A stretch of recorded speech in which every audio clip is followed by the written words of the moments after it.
우크라이나 입장에서는 나를 쏘는 순항 미사일 플랫폼을 타격한 거지만 러시아 입장에서는 핵 균형이 무너지는 일이 벌어진 거죠. 그러니까 러시아 입장에서 선을 넘은 거예요. 미국한테도 말 안 했다고 그랬거든요. 왜냐? 핵 관련은 건드리지 말라는 거거든요. 그럼 푸틴이 핵을 쓸 수도 있으니까. 러시아 안에서 강경파들은 벌써 핵을 써야 된다. 핵을 쓸 명분을 줬다라고 지금 들끓고 있고.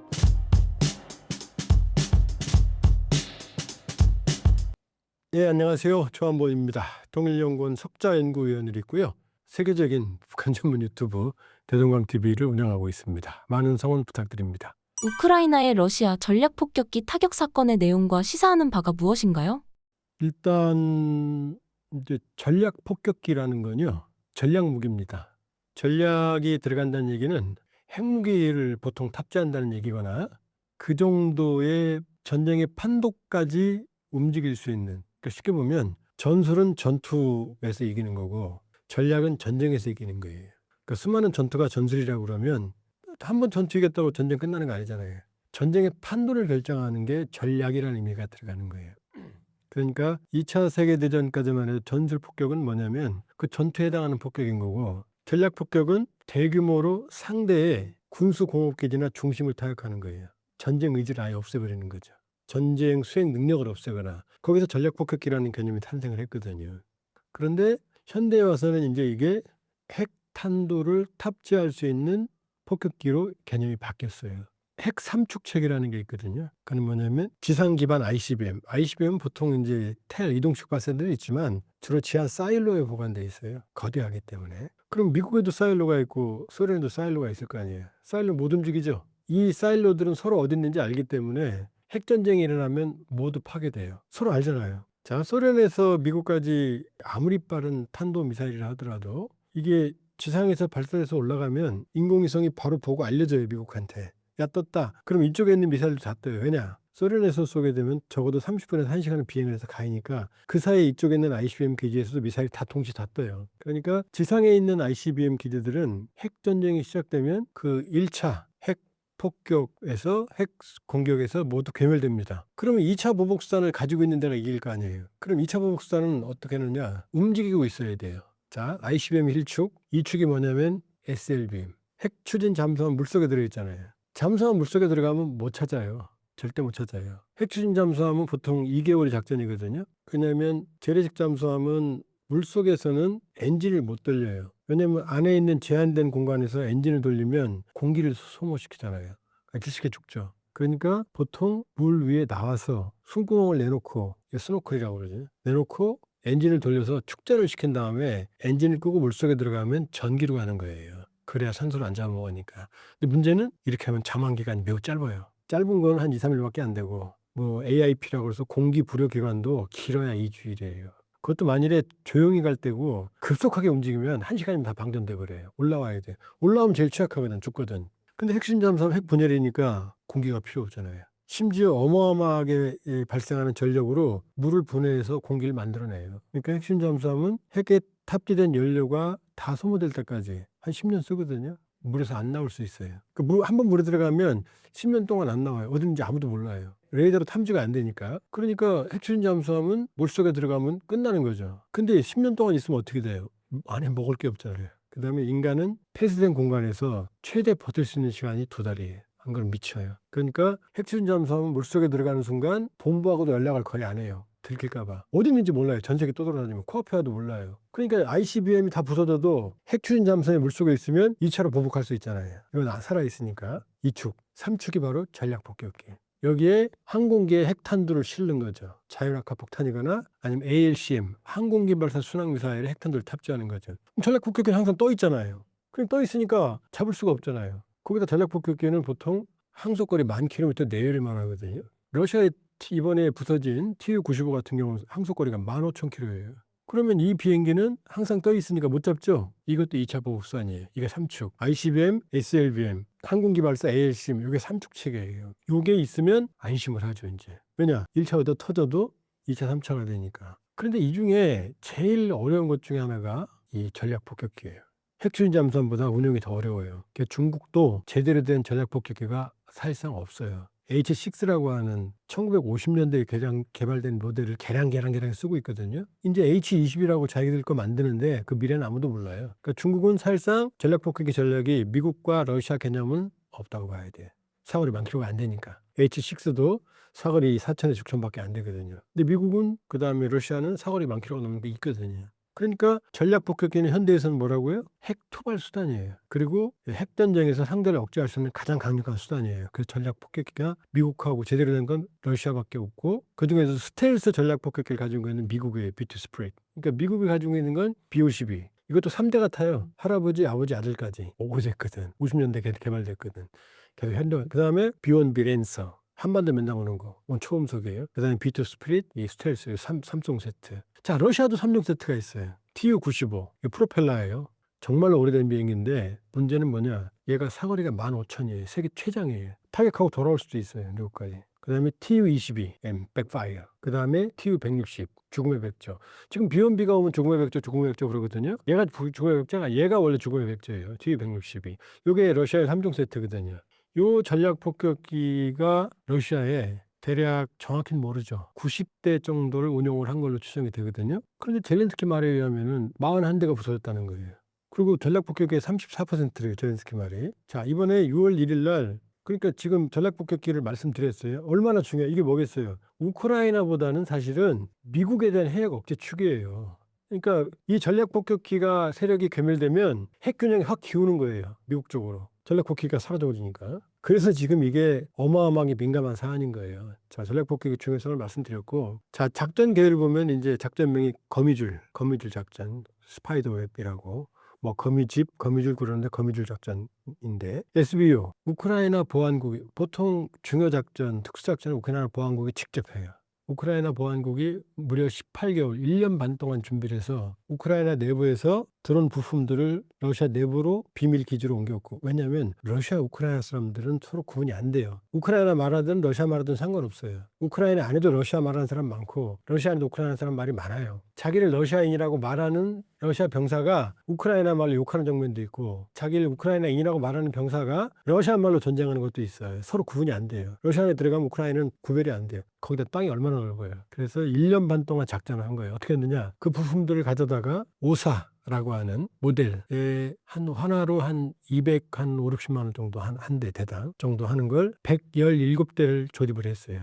러시아 안에서. 이게 1년 반 동안 진행된 거예요. 그 다음에는 이걸 목재 컨테이너에 숨겼고, 이걸 러시아인 트럭 운전사한테, 이 사람도 아무것도 모르죠. 상업용으로 속였어요. 속이고 이걸 운반해라. 그러면 어디까지 가서 차를 세워놓으면 고객이 받으러 올 거다. 이렇게 약속한 거예요. 그러니까 러시아 트럭 운전사들은 몰랐죠. 그 다음에 우크라이나 보안국 요원들은 이 목재 함이, 컨테이너 함이 트럭에 실려 있을 거 아니에요? 그 지붕을 멀리에서 원격으로 조정해서 열리게 돼 있어요. 그리고 원격 조정으로 이 드론들이 러시아 비행장에 가서 전략 폭격기들을 타격을 하는 개념이에요. 시속 한 144km 되고, 그리고 한 대당 약 한 3kg 정도의 폭발물을, 3kg이면은 그 폭격기가 터지면 구멍 나면 바로 화재가 나니까 박살나죠. 이 작전으로 무르만스크는 어디냐면은 유럽, 이 핀란드, 스웨덴, 노르웨이 그쪽에 있는 북극해, 거기 비행장이 있고, 왜냐하면 고가의 전략 폭격기 비행장이니까 아주 은밀하게 깊숙이 숨겨놓은 거죠. 유럽을 향해서. 그 다음에 동쪽으로는 이르쿠츠크, 바이카로 있는데 시베리아 생각하면 돼요. 이쪽이 무려 우크라이나 4,300km 떨어진 지역. 여기에 있는 벨라야 비행장까지. 여기까지 모두 5개 기지를 공격을 했고 4군데에서 성공을 했다는 거예요. 우크라이나의 말에 의하면. 그래서 41대의 전략 폭격기에 타격을 가했다. 금액으로는 70억 달러다. 그리고 젤렌스키 대통령의 말에 의하면 러시아 전략 폭격기 전략의 34%, 3분의 1 파괴했다. 이렇게 말했어요. 러시아는 아니다. 2군데 공격을 받았고 몇 대의 항공기가 피해를 입었다라고 얘기를 했어요. 말이 양쪽이 다르죠.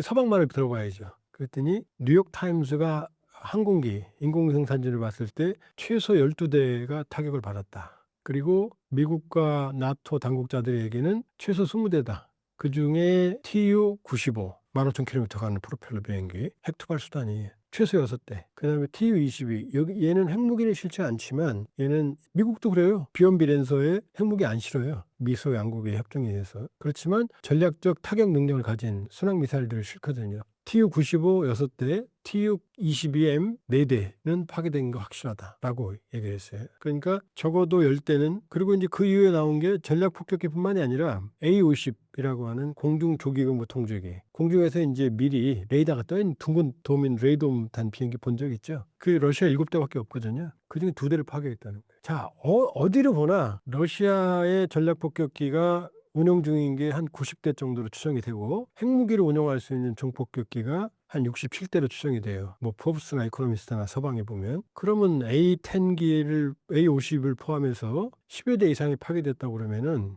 적어도 한 제렌스키 말대로 34%는 아니더라도 10에서 20% 정도는 파괴된 거다. 그 다음에 이게 보통 이제 뭐 그런 얘기도 있어요. 미국과 소련이 서로 합의해서 서로 감시하기 위해서 비행기를 모두 밖에 주기하기로 했다, 이런 얘기도 있지만, 비행기가 비행장에 주기되어 있다는 얘기는 언제든 사용 가능하다는 얘기예요. 정비할 거 아니에요, 고장난 비행기들은. 그러니까 가용 전력을 따지면 데미지는 훨씬 클 거다. TU-95는 더 이상 생산할 수가 없어요. 이미 라인이 모두 닫혀서. TU-22M도 지금 생산이 거의 중단됐어요. TU-160 정도만 지금 다시 생산하고 있거든요. 그렇게 따지면 러시아의 전략 폭격기 능력의 젤렌스키 말대로 3분의 1, 34%는 아니지만 천문학적인 피해가 발생을 했고, 이건 복구가 안 된다. 푸틴 살아생전에. 금액은 70억 달러라고 그랬지만 그건 단순 계산이고, 푸틴 입장에서는 700억 달러, 그 이상의 10배, 100배 이상의 타격이다. 왜냐? 우크라이나 입장은 그거예요. 우크라이나의 장거리 ALCM, 항공결발사 순항미사일, 뭐 킨자리라든지 이런 것들을 러시아의 전략폭격기에서 발사했다. 그래서 우크라이나 도심을 때렸다. 그러니까 이 비행기를 때렸다. 이 개념인데, 그러나 러시아 입장에서는 이게 핵투발 수단이기 때문에 이 전력이 상당 부분 타격을 입었다는 얘기는 미국과 러시아의 핵균형이 기운다는 얘기를 의미하는 거예요. 그 다음에 시베리아에 있던 이르쿠츠에 있는 벨라야 비행장 같은 경우는 중국 견제 성격이 강해요. 그러니까 중국국을 견제하는 비행장이 타격을 받았다는 얘기는 중국은 속으로 좋죠. 왜냐? 중국 견제 능력이 떨어지니까. 이게 핵가진 나라들은 서로 견제하는 거예요. 그러니까 우크라이나 입장에서는 나를 쏘는 순항미사일 플랫폼을 타격한 거지만, 러시아 입장에서는 핵 균형이 무너지는 일이 벌어진 거죠. 그러니까 러시아 입장에서 선을 넘은 거예요. 왜냐하면 미국한테도 말 안 했다고 그랬거든요. 왜냐? 핵 관련은 건드리지 말라는 거거든요. 그럼 푸틴이 핵을 쓸 수도 있으니까. 그러니까 러시아 안에서 강경파들은 벌써 핵을 써야 된다, 핵을 쓸 명분을 줬다라고 지금 들끓고 있고, 지금 푸틴하고 트럼프 대통령이 통화했거든요. 푸틴이 반드시 응징하겠다고 그랬어요. 메드베데프는, 푸틴 측근은 끔찍한 보복을 예고하고 있고, 이게 끝난 게 아니에요. 우크라이나 입장에서는 러시아가 선을 넘은 거죠. 민간인을 폭격하고 침략하고. 그러나 러시아 입장에서는 자신들의 핵전력에 타격을 가했기 때문에 이건 자신들이 거는 핵 레드라인을 건드렸다라고 해석할 수도 있거든요. 그래서 지금 상당히 위험한 순간이다. 러시아가 무슨 짓을 할지 모른다. 여기다가 크림대교도 거의 뭐 20여 킬로, 뭐 10한 5, 6킬로 되거든요. 이게 민간인들이 쓰는 거잖아요. 근데 이 크림대교를 통해서 러시아 본토에서 크림대교를 거쳐서 이 남부 그 회랑 서던 커리도어의 우크라이나 영토를 점령한 러시아군이 보급로다. 그러니 명백한 타격이 된다라고 이걸 또 때렸거든요. 이걸 크림대교를 때리게 되면 크림반도는 고립되거든요. 본토에서 가까이 올 수 있는 게 끊어지면 위로 멀리 전장으로 돌아서 위에서 내려와야 되거든요. 아주 위험하거든요. 그렇게 보면 이번 작전은 우크라이나의 뭐 진주만 습격, 버금가는 충격이고, 전술적으로 어마어마한 우크라이나의 승리다. 그러나 러시아의 전략무기에 타격을 입혔기 때문에 러시아가 가만히 있지는 않을 거다. 어떤 식으로 보복할지는, 물론 전술핵이나 이런 걸 쓰기는 쉽진 않죠. 뭐 쉽지 않아요. 그걸 쓰지 않을 거라고 봐요, 저는. 그러나 거기에 버금가는, 예를 들면 오레슈니크라고 해서 극초음속으로 떨어지는 탄도미사일, ICBM급이 떨어지는 거거든요. 그 물리적인 충격만 해도 어마어마하거든요. 그걸 쓰든지 지금 준비하고 있어요. 끝난 게 아니에요. 그래서 러시아를 애써 무시하고 있지만 이번 데미지는 푸틴이 감당하기 어려운 거다. 그리고 그냥은 못 넘어간다. 그리고 문제는 푸틴이 여기서, 젤렌스키가 그런 말 했거든요. 이런 작전이 몇 번 더 필요할지도 모르겠다. 이게 무슨 얘기냐? 러시아의 핵 추진 잠수함들이 있거든요. 이런 것도 물밖에 나와 있거든요. 얘네들도 얼마든지 당할 수 있거든요. 그러면 자, 우크라이나가, 물론 우크라이나 입장에서는 러시아가 선을 넘었다고 생각하지만 러시아 입장에서는 전략 무기를 때렸으니까 미국도 지금 우려하고 있어요. 트럼프 대통령 침묵했었고 트럼프 지지층들은 난리가 났어요. 젤렌스키 하느라고 미국 끌어들이려고 한다고. 그러니까 러시아는 선을 넘었다고 생각할 거고, 러시아 입장에서 그럼 보복을 할 거고, 그럼 우크라이나는 또 보복을 할 수 있을 거 아니에요. 이 끝이 어디겠어요. 그래서 이번 작전이 전술적으로는 대승이지만 전략적으로는 지금 미지수다. 우크라이나가 어떤 결과를 가져올지. 전장에서 이기보면 된다 그러지만, 그럼 생화학 무기, 생물학, 민간인 무차별 학살, 핵무기 다 쓸 수 있는 거죠. 그래서 보이지 않는 선들이 있거든요. 근데 지금 위태위태한 선을 건드렸고 우크라이나 입장에서는. 우크라이나 입장에서는 지금 이렇게 일방적으로 당하는데 그 플랫폼을 내버려 둘 수는 없잖아요. 지금 위험한 상황이에요. 지금. 어떻다가 판단할 수 없는 상황이에요. 인도 파키스탄 분쟁의 피해 규모와 라팔 전투기 격추 사건에 대한 오해는 무엇인가요? 일단 대한민국 내 언론의 보도의 흐름과 국제사회 언론의 흐름이 좀 달라요. 그런 점에서는 이제 좀 항상 우리가 이제 주도 면밀하게, 왜냐하면 인도 파키스탄 얘기니까 한국의 언론에서는 뭐 워싱턴 포스트나 뭐 유럽 언론이나 이런 거 먼저 인도 파키스탄 뉴스는 잘 보질 않잖아요. 그래서 사실관계 파악에 조금 뭐라 그럴까 핀트가 안 맞는 점이 있다. 왜냐 지금 4월 22일 날 인도령 카시미르 파할감이라는 지역에, 자 이제 인도령 카시미르가 어떻게 되어 있냐면은 인도가 1947년 독립을 할 때 파키스탄 인도 같이 독립했죠. 그때 영국이 직할되어 있던 부분들은 이슬람이 많은 데는 이슬람 파키스탄, 방글라데시 동파키스탄, 나머지는 인도 이랬지만 번왕국이라고 있었어요. 그거는 일종의 자치를 허용했던 지역이에요. 영국이 관할을 하지만 그 왕국들은 니들이 알아서 해 이렇게 했거든요. 근데 이제 카시미르 비극이 여기서 시작되는 게, 카시미르 인구의 7, 80%는 이슬람이었거든요. 근데 번왕국의 왕은 힌두교도였어요. 그러니까 파키스탄이 독립하고 신나니까 카시미르에 있는 사람들은 이제 이 인도의 번왕국의 그 카시미르의 그 왕은 그냥 중립국, 그냥 내가 다스리는 중립국으로 남고 싶어 이렇게 했어요. 그럴 거 아니에요, 왕이니까. 근데 이슬람 그 교도들이 내버려 두나요? 힌두교가 지배하는데. 그래서 안에서 파키스탄을 가져가고 일종의 내부를 일으켜요. 그러니까 그 번왕국의 힌두교의 왕이 겁나니까 인도한테 SOS를 쳐요. Help me. 그러니까 인도가 도와는 주는데 카시미르는 나한테 들어와야 돼. 그랬더니 번왕국의 그 왕이 알았어 들어갈게라고 도장을 찍어요. 그러니까 인도 입장에서는 카시미르의 땅인 거죠. 근데 그 파키스탄 이슬람교들이 가만히 있어요? 인도가 붙은 거죠. 싸움이 붙었는데 인도가 남쪽에 45%를 차지하고 파키스탄이 북쪽에 35%를 차지하고 동쪽은 또 악사이친이라고 중국이 점령하고 있어요. 20%를. 이렇게 나눠진 거예요. 근데 지금 문제는 인도가 점령한 45% 안에도 파키스탄 사람들이 많이 살고 있잖아요. 아니 이슬람 사람들이. 그러니까 파할감에서 4월 22일 날 이슬람 분리주의자들, 인도는 테러리스트라고 말하죠. 와서 관광지에서 관광객을 무려 26명을 사살했어요. 비이슬람계만. 코란을 읽으라고 해서 못 읽으면 사살한 거예요. 여자는 빼놓고. 그 왜 이런 그 만행을 저질렀느냐. 이런 공포를 조장하면 힌두교도들이 카시미르에 들어오는 걸 막을 수 있잖아요. 인구 증가를 막으려고. 목표는 있었던 거죠. 난리가 난 거죠, 인도에서는. 그래서 7일 날, 5월 7일 날 작전명 신드로 작전이라고 그래서 파키스탄령 카시미르에 있는 이슬람 분리주의자들의 캠프를 공격한다는 명분으로 대규모 전투기 80여 대를 이용해서 공격을 했어요. 이게 이제 7일 날이거든요. 그러니까 22일 날 파할감 사태, 인도가 보복이 나선 게 7일인 거죠. 5월 7일. 근데 여기서 그 세계적으로 유명한 라팔이 격추된 거예요. 뭐에 의해서? 파키스탄의 중국제 J-10C라고 하는 중국제. 싸구려야 비지떡이야라고 그동안 논리를 받았는데 이게 세계 최고의 라팔. 라팔이 돌풍이라는 뜻이거든요. 그리고 미사일도 중국제 PL-15라고 하는 미사일에 맞아서 격추가 됐다 이거예요. 그래서 파키스탄은 6대, 그러니까 라팔 3대, 그 다음에 무인기 1대, SU-30, 미그-29 포함해서 6대를 격추시켰다. 그중에 3대가 라팔이다. 전 세계에 충격을 준 거죠. 라팔이 떨어진 최초니까. 프랑스가 자랑하는 자존심이 떨어진 거니까. 그동안 많은 실전에도 불구하고 라팔은 격추한 적이 없거든요. 성능이 좋았어요. 그리고 나팔은 근접전, 도구 파이팅에서는 근접전이라고 그러거든요. 눈을 볼 때 이렇게 보이는 거. 요즘 전쟁적으로 BVR, 가시거리 넘어서 미사일을 싸우는데 도구 파이팅 같은 경우 붙어서 싸우는 거거든요. 여기서는 랩터, F-22 랩터, 스텔스기도 이긴 적이 있어요. F-15하고도 민첩선에서는 뒤지질 않아요. 대한민국이 F-15 도입할 때 경쟁 기종이 라팔이었어요. 그래서 나라가 라팔파하고 F-15파 나눠진 적이 있거든요. 근데 이게 세대가 떨어졌다는 거예요. 이걸 라팔 시학이라고 그래요. 어마어마한 충격이죠. 근데 인도가 이걸 부인을 못했단 말이에요. 그래서 확인을 해보니까 최소 라팔 1개의 잔해가 인도에서 발견됐어요. 꼬리 날개가. 기체 번호가 그것도 1번기예요. 36대 도입했는데 1번기.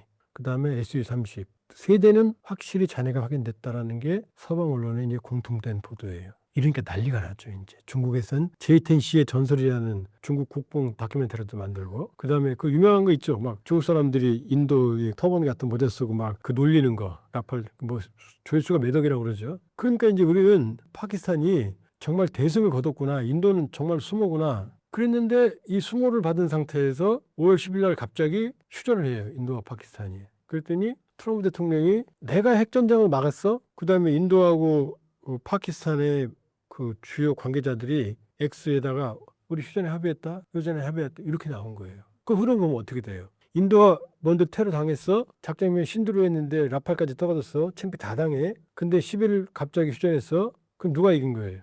파키스탄이 이긴 거죠. 이렇게만 알고 있는 거죠. 그러면 인도와 파키스탄은 아마 그 유튜브 찾아보면 아시겠지만 인도와 파키스탄 국경을 닫을 때 양쪽 관광객들이 다 모여요. 그래서 파키스탄 국경 수비대들이 아주 뭐 어마어마하게 화려하게 옷을 입고 서로 의장들은 막 그냥 막 싸우듯이 뭐 서로 잘했다고 막 자존심 싸움 하거든요. 인도와 파키스탄의 전쟁은 자존심 싸움이에요. 왜냐? 1947년 독립할 때 힌두교도와 이슬람교들이 끔찍한 내전을 겪었거든요. 서로 학살하는 잔인한. 그 이후도 인도와 파키스탄은 전쟁을 4번 했어요. 4.27년 독립전쟁, 65년 전쟁, 71년 방글라데시 독립전쟁, 1999년 전쟁. 전쟁만 4번 했어요. 그 다음에 2019년에도 지금과 같은 유사한 사태로 서로 폭격까지 했고 이번에도 또 사태가 벌어졌고. 근데 인도가 파키스탄의 인구의 몇 배가 되고 GDP는 10배, 국방력은 8배나 되는데 국방비는 이렇게 온갖 수모를 받고 지금 휴전을 한 거잖아요. 근데 인도 국민들이 그걸 받아들이겠어요? 근데 왜 휴전했을까요? 요 사이를 우리가 모르는 거죠. 요 사이가 국내에 지금 보도가 안 됐어요. 4월 7일 날 라팔 떨어진 것만 우리가 알지. 그러니까 라팔 충격 때문에 전 세계가 정말 J-10C가 그렇게 좋은 비행기야? 왜냐 J-10C는 기체 가격이 5, 6천만 달러인데 라팔은 1억 5천만 달러 내외거든요. 2배에서 3배 차이예요. 가격이 이제 평가마다 다른 건 뭐냐면 도입 국가마다 어떤 기종, 어떤 사양을 들여오느냐. 그 다음에 훈련비나 애프터 서비스 이런 게 합치기 때문에 그런데 어쨌든 간에 J-10C의 2배 내지 3배가 라팔 가격이거든요. 근데 3분의 1밖에 안 되는 나라가 최대로 치면은 라팔 떨어뜨린 거 아니에요. 중국 기술력이 프랑스를 눌렀다 이렇게 돼버리는 거죠. 그게 아니다. 자, 일단 휴전한 것부터 말씀드리면 5월 7일 날 신두르 작전이었잖아요. 실패한 거죠. 근데 이거 실패했을 때도 지상 목표물은 상당 부분 인도가 타격했어요. 첫 번째 라팔은 떨어졌지만 문제는 5월 9일 밤이에요. 5월 9일 밤 샹그릴라 대화 안보 대화에 참석한 이제 최근이죠. 한참 뒤 인도군 이 합참의장이 뭐라고 말했냐면은 비행기 떨어진 거 맞다. 라팔이라고 말 안 했어요. 그건 맞다. 그런데 왜 떨어졌냐가 중요하다. 이렇게 말했고 우리는 충분히 보복을 했고 중국제 무기들은 아무런 대응을 못했다. 이렇게 말했거든요. 인도는 대대적으로 보도한 사실 우리가 모르는 거예요. 그게 바로 5월 9일 밤이에요. 5월 9일 밤 인도가 파키스탄을 공격을 했고 밤에 공격을 했고 인도 뉴스에는 뭐라고 나왔냐면 인도판 화염과 분노, Fury and Fire, Fire and Fury. 이게 트럼프 대통령이 2017년 김정은한테 한 얘기거든요. 자꾸 김정은이 뭐라고 그러니까 너 계속 이러면 너 경험해보지 못한 화염과 분노에 직면할 거야. 겁준 거거든요. 인도판 화염과 분노가 5월 9일 밤에 있었어요. 당했잖아요. 인도가. 5월 9일 밤 대대적으로 파키스탄 공군기지를 공격을 했고 그것도 핵심 공군기지를 전부 공격을 했어요. 그래서 파키스탄 공군력의 20%를 낙아웃, 괴멸시켰어요. 그리고 이걸 워싱턴 포스트나 이런 미국의 언론들도 피격 전후의 사진들을 다 보도를 했어요. 그리고 중요한 건 뭐냐면 여기에 우스만 우샤프라고 하는 파키스탄 공군 소령이 사망을 하거든요. 이건 파키스탄 전 총리가 올렸어요. 트윗 X에 우스만 우샤프가 사망했다라고. 이 총리가 공군 소령 이름까지 다 알아요? 이 사람이 파키스탄 에이스였거든요. 영웅이었거든요. 파키스탄 공군기지가 앉아서 상한 거예요. 그 다음에 파키스탄이 자랑하는 5월 7일 날 대승을 이끌었던 주역 중에 하나였던 LEI라고 하는 스웨덴 사우지의 공긴 조기공구 통제기. 이건 아랍에미리트가 2016년에 2대에 12억 달러에 사간 거거든요. 어마어마하게 비싼 거죠. 이 경납고 타격을 받아서 한 대가 박살났어요. 라팔하고 LEI는 하늘과 땅 차이 가격이에요. 보통 전투기 가격의 3배, 4배가 공동 조기공구 통제기거든요. 그러니까 공군 전력의 5분의 1이 단 한두 차례의 야간 기습에 의해서 괴멸이 됐고 파키스탄은 아무런 대응을 못했어요. 5월 7일간은 완전히 다른 결과가 나온 거예요. 그중에 한 공군기지는 파키스탄 핵무기 저장고에 약 20km밖에 안 떨어진 공군기지를 타격을 했어요. 굉장히 위험했죠. 장거리 공격이면 어떻게 될지도 모르잖아요. 그러니까 파키스탄은 아무런 대응을 못하고 1차 공격으로 공군 전력의 20%가 날아갔으니 남는 건 뭐겠어요. 파키스탄 핵밖에 없는 거죠. 그러니까 트럼프가 긴급히 개입을 해서 내가 막았어. 핵전쟁을 막았어. 이러는 거예요. 그러니까 인도는 어떻게 돼요? 파키스탄 공군력, 공군 조기 연구 통제까지 박살냈으니까 화풀이를 충분히 한 거잖아요. 그러니까 이제 휴전이 되는 거죠. 근데 파키스탄은요. 더 있으면 더 얻어맞을 텐데. 그러니까 긴급하게 서로 휴전을 한 거예요. 우리가 5월 9일 밤을 모르니까 인도가 침필하다고 좀 생각하는 거죠. 요게 진실이고. 그러면 이렇게 5월 9일 날 잘한 인도군이 왜 그럼 5월 7일 날 당했냐 이거죠. 바로 인도군의 전형적인 전술적 실패예요. 첫 번째 뭐냐면 파키스탄군을 너무 얕봤어요. 자, 인도도 공중조기공부 통제기가 있고 파키스탄도 공중조기공부 통제기가 있어요. 양쪽 다 있어요. 그런데 인도에는 없고 파키스탄에 있는 게 딱 하나 있어요. 그게 바로 전자전기예요. 전자전기는 떠서 적의 전파를 방해하고 적 데이터 링크를 제밍을 하고, 물론 그런다고 데이터 링크가 완전히 마비되지는 않아요. 그 다음에 적 통신을 다 감청하고 이런 걸 할 수 있는 비행기가 있거든요. 2대가 있어요. 근데 인도는 그게 없었어요.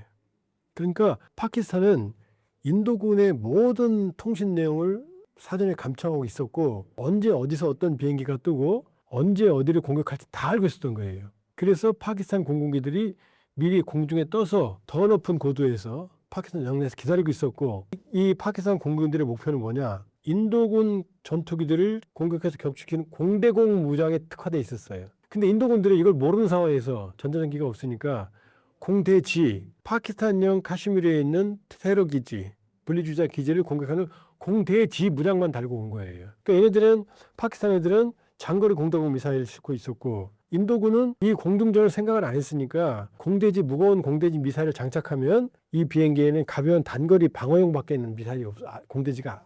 공대공 미사일이 안 실려요. 무거우니까 장거리는. 이 상태에서 미리 높은 고도에서 기다리고 있었고 전투기 요격에 특화된 무기를 가지고 있었고, 인도는 그것도 모르고 공대지만 생각하고 있는데 여기서 미사일을 쏴야 되니까 전자전기 통제하에 당한 거죠. 모르고 있던 거죠. 첫 번째는 전자전기의 차이, 두 번째는 공대공과 공대지를 치중했던 전략의 차이, 그 다음에 세 번째는 원래 라팔은 LOC, 파키스탄과 인도 사이에는 실실통제선이라는 일종의 휴전선이 있어요. 경계죠. 그 후방에 한 260km 되는 지역에 라팔이라는 고가의 자산이 있었어요. 왜냐? 너무 가까우면 당하니까. 그런데 인도군이 여기 전략적으로 실수를 한 거예요. 이거를 빨리 공격하기 위해서 전방으로 배치했어요. 거리가 한 60km밖에 안 되는 비행장에. 그러니까 거리가 더 가까운 데 와버리니까 파키스탄으로서는 라팔의 움직임을 다 감시할 수 있었던 거죠. 그러니까 신속하게 공격하겠다고 한 작전이 오히려 파키스탄에게 모의감을 주게 된 거죠. 그러니까 크게 보면 전술에서 완전히 패배. 파키스탄 미리 다 기다리고 있었고 전자전기가 있었고 그 다음에 전진 배치, 그 다음에 스트라이크 패키지, 공대지에 주력한 스트라이크 패키지, 공격 편대군을 편성한 인도, 공대공을 눈에 다 보고 있으면, 심지어 인도군 지상기지와 인도군 항공기관의 교신 내용까지 파키스탄이 다 듣고 있었어요. 전자전기 때문에. 전자전기가 그렇게 위대한 거예요. 근데 인도가 자랑하는 프랑스가 라팔에도 전자전 ECM이라고 하는 전자전 장비가 있었어요. 너무 과실한 거죠. 스펙트럴하고. 아무리 구형의 그 파키스탄의 전자전기 특화가 된 비행기랑 자체 방어를 위한 ECM 라팔의 전자전 능력은 하늘과 땅 차이죠. 그러니까 프랑스 라팔이 PL-15라는 중국제 미사일, 중국제 J-10C에 당한 것 같지만 그게 아니다. 그 뒤에 전자전기가 숨어 있었고 인도군의 전술상의 실패다. 근데 재밌는 게 뭔지 알아요? 지금 떨어진 라팔이 프랑스 다소사 거거든요. 다소사. 근데 파키스탄이 가지고 있던 전자전기가 프랑스의 다소사 거예요. 그 다소가 다소를 떨어뜨린 거예요. 그러니까 다소를 울지도 못하고 웃지도 못하고, 이 전자전기도 구형이에요, 사실은. 그래서 뭐 기술적으로 지금 중국이 난리가 났다고 그러잖아요. 자, 진실을 말씀드릴게요. 이번에 결정적으로 역할을 하는 것 중에 하나가 이 스웨덴제 사브 전자전기거든요. 조기용부 통제기거든요. 이게 다소사의 전자전기랑 사브의 LEI라고 하는 공중조기부, 이게 부서졌다니까 인도가 보복했어. 이거랑 지상에는 유기적인 통합체제를 갖추고 있었거든요. 인도도 있었어요. 그런데 지금 파키스탄이 스웨덴제 사브 조기용부 통제기 썼다고 그랬죠. 이 직전에 게 중국제 조기용부 통제기였어요. 4대. 근데 여기 성능이 나빠서 다 퇴역시켰어요. 성능이 나빠서 그걸 바꾸고 스웨덴제 사브를 들여온 거예요. 그러니까 J-10C 좋다고 좋아할 게 아니라는 거죠. 중국제 조기용부 통제기가 성능이 나빠서 파키스탄 다 버렸고 지금 개조하고 있고, 그 자리를 스웨덴제 사브가 채운 거고, 그 다소사의 전자전기와 합동작전으로 프랑스의 다소를 격추시킨 거예요. 그러니까 J10C와 PL15는 그냥 하부 플래톤 역할만 한 거예요. 둘끼리의 공중전이 아니었다는 얘기예요. 자, 그러니까 처음에는 청두항공부터 시작해서 난리가 났어요. J10C 막 주가가 폭등했어요. 나중에는 5월 평균 내보면 노리코부터 시작해서 중국 방산업체들은 주가가 형편없어요. 근데 인도에 파라스 디펜스 앤드 스페이스라는 그 방위업체가 있거든요. 5월 한 달 동안 49%가 올랐어요. 인도 방산업체들은 다 올랐어요. 지금 이거 우리가 모르는 부분이에요. 자, 5월 9일 밤 공격했던 공격은 대부분 인도가 국산화했던 많은 무기들이 성능 제대로 발휘했어요. 라팔도 제대로 성능을 발휘했고, 모디 총리가 오래전부터 메이드 인 인디아, 보통 인디아 하면은 방산에 조금 비속어로 삽질하는 국가로 유명하거든요. 아둔 전차 개발하는데 전차 걸리는데 30년, 테자스 전투기 별거 아닌데 또 30년, 러시아 기술 전체 받아놓는 핵중잠 30년, 여기 삽질 저기 삽질, 30년에 만들어진 아준 전차는 너무 무거워서 인도에서 어디 제대로 가지도 못해요. 길이 없어갖고. 그런데 이제 인도의 방산이 드디어 효과를 나타내기 시작하는 거예요. 효과를. 메이드 인 인디아가 조금씩 효과를 나타내기 시작하는 거예요. 결과는 어떻게 돼요? 파키스탄은 코피 터졌다. 인도는 라팔 떨어진 걸로 최면이 구겼지만, 그러나 파키스탄은 괴멸적 타격을 입었다. 거기다가 또 뭐가 있죠? 인더스 해협에 의해서 파키스탄으로 흘러가는 인더스강, 파키스탄 상류 카슈미르에, 원래 중국 쪽 티벳, 중국령 티벳이죠. 중국이 아니지. 티벳, 중국이 지배하고 있는 것뿐이죠. 티벳에서 발원해서 이게 인도령 카슈미르를 통해서 파키스탄으로 가서 본류가 아라비아로 넘어가 인더스강이에요. 근데 인더스강의 상류에 6개 주요 지류가 이렇게 6개가 모여서 인더스가 되는 거예요. 이게 인도령 카슈미르에 있고, 여기 본류가 파키스탄 넘어가거든요. 파키스탄 농업용수의 80%예요. 이 6개 지류가 하필이면 다 인도에 있어요. 거기서 막으면 물 마르는 거예요. 그래서 이걸 막기 위해서 1960년에 세계은행 중재로 인도스 협약을 맺거든요. 지류 6개 중에 3개는 인도가 마음대로 쓴다. 나머지 3개는 파키스탄 거니까 인더스 강으로 흘러들어간 3개의 지류는 인도가 손대지 말아라고 협약을 내요. 근데 6개 다 인도령에 있어요. 근데 이번에 4차례 전쟁, 2019년 분쟁에도 그 인더스 협약이 유지가 됐는데, 이번에 인도가 막았어요, 물줄기. 이걸 계속 막으면 파키스탄은 말라 죽어요. 지금도 막고 있어요. 그럼 어떻게 되죠? 누가 이긴 거예요? 물론 인도도 계속 못 막아요. 왜? 지금 6월부터 몬순 우기거든. 그럼 물이 차면 막고 있다 갑자기 터지면 다 죽으니까. 지금도 인도 폭우로 북부에 사람들 죽고 있거든요. 열긴 열 거예요. 근데 인도가 어떤 끔찍한 계획을 세우고 있어요. 여기다가 댐을 세우겠다. 그럼 안정적으로 관리할 수 있잖아요. 이 상황이에요. 그러니까 인파 전쟁은 우리가 라팔 충격에 너무, 왜냐면 라팔이 우리가 라팔의 추억이 있으니까, F-15랑 싸웠으니까. 그게 아니다. 지금 파키스탄은 심각한 데미지를 입었고, 지금 IMF 구제 금융을 받고 있어요. 경제 최악이에요. 2022년에 발생한 홍수 지금 제대로 처리를 못했어요. 복구를. 최악의 상황에서 인도의 폭격에 의해서 파키스탄 사기가 지금 바닥에 떨어져 있어요. 파키스탄 군에. 그러니까 지금 뭐 중국에서 뭐 이렇게 유튜브 영상 만들어냈죠. 인도는 난리가 났어요. 지금 축제 분위기예요. 지금. 이게 나팔 격추의 그 뒷면의 그 이야기입니다.